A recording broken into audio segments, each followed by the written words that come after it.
చెప్పిన రోజుకి పెన్షన్ ఇవ్వగలిగారంటే నెల రోజులు కూడా కాలేదు, అందరూ ఛార్జెస్ తీసుకొని. ఆయన అనుభవం వల్ల ఈ రోజున మీకు వెంటనే మీ చేతికి ఇలా వచ్చినాయి. అది కూడా ఆయన మాట చెప్పారు, 3 నెలలు ఆ ప్రభుత్వంది మీకు ఇస్తాం ఆ సమయంలోది.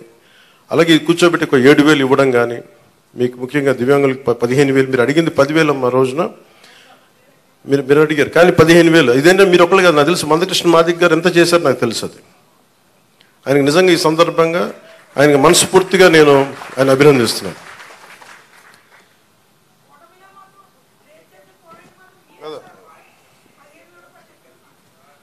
ఇది అందరం కలిపి చేసేది అమ్మాయి.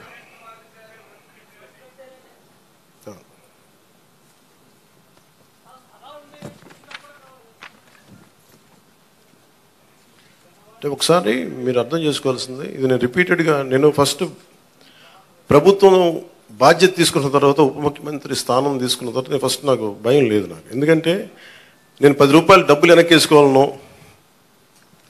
లేదంటే నాకు కొత్త పేరు రావాలనో నాకు నిజంగా లేదు. నాకు ప్రజల్లో చాలా సుస్థిరమైన స్థానం ఇచ్చారు.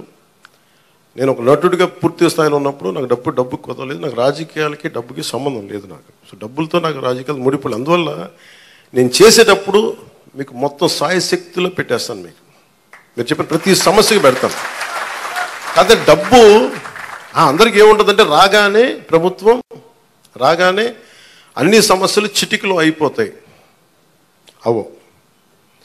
కానీ చిటికలో అయ్యే వరకు పనిచేస్తాం. దీనికి ఇప్పుడు మీరు చెప్పారు, మీరు మోహన్ రావు గారు, మీరు గోవిందరావు గారు, ఇవన్నీ మేము మర్చిపోయానండి. అలాగే వినండి నా మాట, మా పాయింట్ అర్థమైంది కదా, వినండి. ఇదేంటంటే మీకు వినే ప్రభుత్వం చెప్పడానికి నేను ప్రభుత్వ ప్రతినిధిగా చెప్తున్నాను. మీరు ఎప్పుడైనా సరే మీరు మమ్మల్ని నిలదీయండి అని నేను అడిగానప్పుడు, మీరు ఓటేశారో లేదో నేను కూడా అడగట్లా. ఇందాక చాలా నా పెద్దలు వేదిక పైన మాట్లాడుతూ ఒకటే చెప్పారు, ఈ పార్టీ కాకపోతే మేము పెన్షన్లు తీసేస్తున్నారు. కృష్ణరాజు గారు చెప్తా ఉన్నారు, వాళ్ళ పార్టీ మెంబర్లు అయితేనే మేము ఇస్తాం.